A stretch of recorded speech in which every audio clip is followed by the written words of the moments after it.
किसी वस्तु की जरूरत नहीं पड़ती, किसी दिखावे की जरूरत नहीं पड़ती, उसको तो राग नहीं अनुराग चाहिए।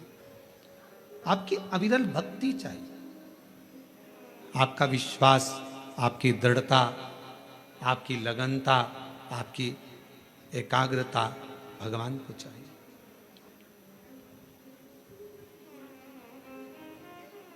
और जिसने भगवान को राग से नहीं अनुराग से निभाना, उसको प्रसन्न करना प्रारंभ कर दिया, शिव को सामने एकदम प्रकट पाओ सामने। आज आप और हम सावन के महीने में जो बहुत बहुत एक लोगों का हुजूम देखते हैं, भीड़ देखते हैं, तो जितने भी भीड़ में लोग खड़े हैं उनको एक बात का स्मरण होना चाहिए कि आप उसके मंदिर में खड़े हो जिसको आडंबर पसंद नहीं। आप उसके शिवालय में खड़े हो जिसको दिखावा पसंद है। आप उसके सम्मुख में खड़े हो जिसको किसी वस्तु का मोह नहीं। मोह होता तो सोने की लंका रावण को नहीं देते। मोह होता तो माता लक्ष्मी की मां ख्याति देवी भगवान शंकर के साथ लक्ष्मी जी का विवाह करना चाहती, पर भगवान शिव ने मना कर दिया कि मैं लक्ष्मी से विवाह नहीं करूंगा। कि मोह होता तो लक्ष्मी से विवाह होता, सोने का महल होता। मोह होता तो कुबेर को जो धन दिया वो सारा धन शिव का होता।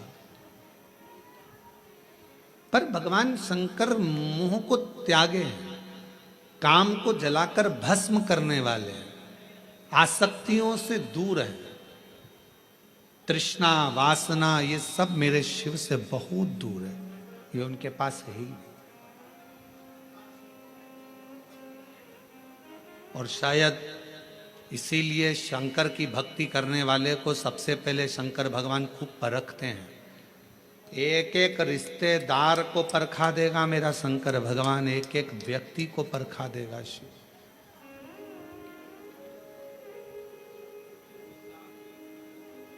यदि आप शंकर जी की भक्ति कर रहे हो तो सारे रिश्तेदार को परखाएगा।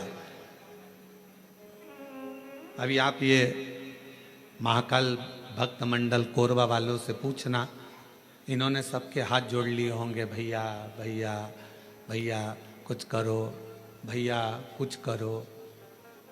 बड़े बड़े कुर्सी पर बैठे हुए से लेकर छोटे से छोटे के भी जाकर कहा होगा, भैया अब तो कुछ करो, कथा होना चाहिए, पंडाल लग गया है, कुछ करिए। पर शिव बहुत परीक्षा लेता है। वो दिखा देता है कि किसी के करने से कुछ नहीं होता, जो शिव चाहता है वही होता है, इसके सिवाय कुछ नहीं। जो शंकर चाहेगा, जो ओघड़दानी चाहेगा, जो मेरा शंभु, जो मेरा त्रिकालदर्शी, मेरा कैलाशी अविनाशी शिव चाहेगा वही होता।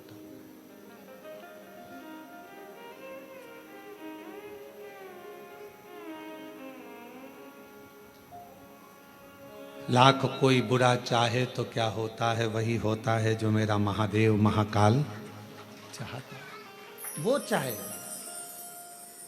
एक एक को परखाता है मेरा शंकर भगवान, एक एक को पूर्व की परीक्षा लेगा सबकी।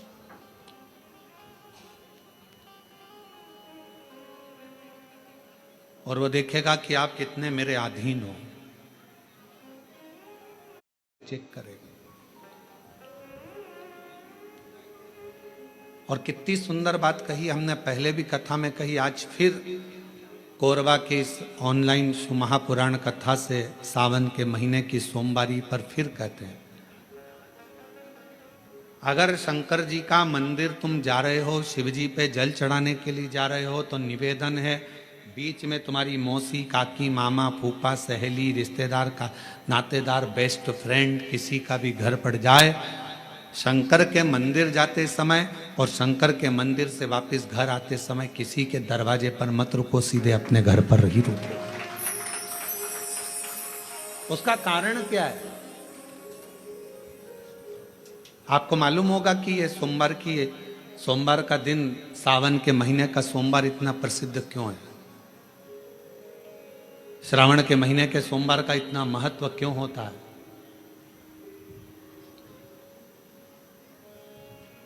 उसका एक कारण है। सावन के सोमवार का इतना महत्व क्यों है? सारे सोमवार होते हैं, सारे श्रावण सोमवार का दिन होता है, सारे सोमवार मान्य होते हैं, पर सावन के सोमवार की इतनी महत्वता क्यों है? किस लिए?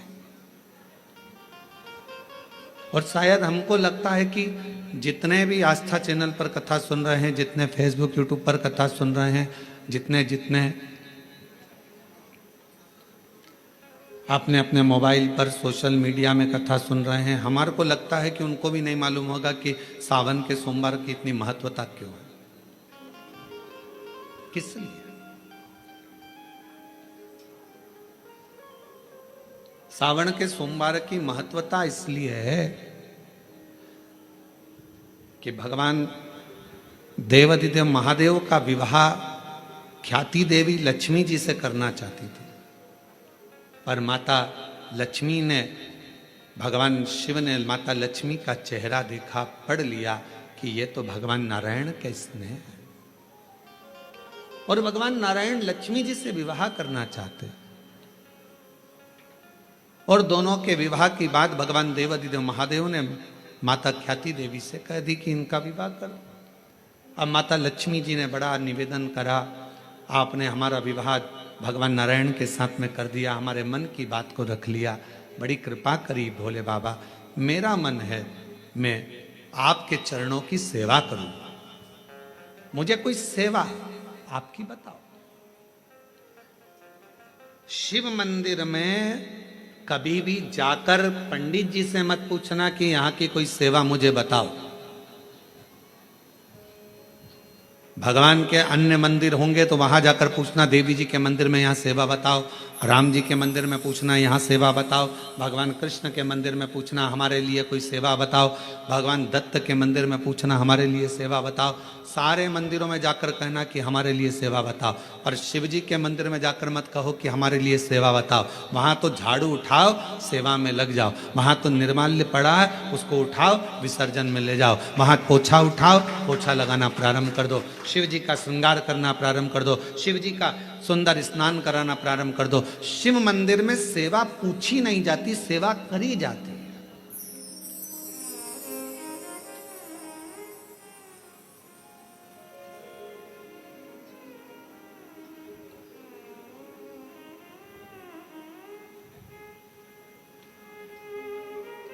वहां सेवा करना पड़ती है। एक राज सिंहासन पर बैठने पर, एक कुर्सी पर बैठने पर, एक पद पर बैठने पर आपका कर्तव्य है कि आप बीच राह में से निकल कर जा रहे हैं, राज्य में से निकल कर जा रहे हैं, कोई दुखी आपको दिख रहा है, कोई गलत कार्य हो रहा है, आप अच्छे सिंहासन पर बैठे हैं, पद पर बैठे हैं, कुर्सी पर बैठे हैं, प्रतिष्ठा में बैठे हैं, आपकी बात दुनिया मानती है, तो आप उस गलत चीज को, गलत काम को हटाकर कुछ अच्छा कर सकते हो। आपको करना है। आप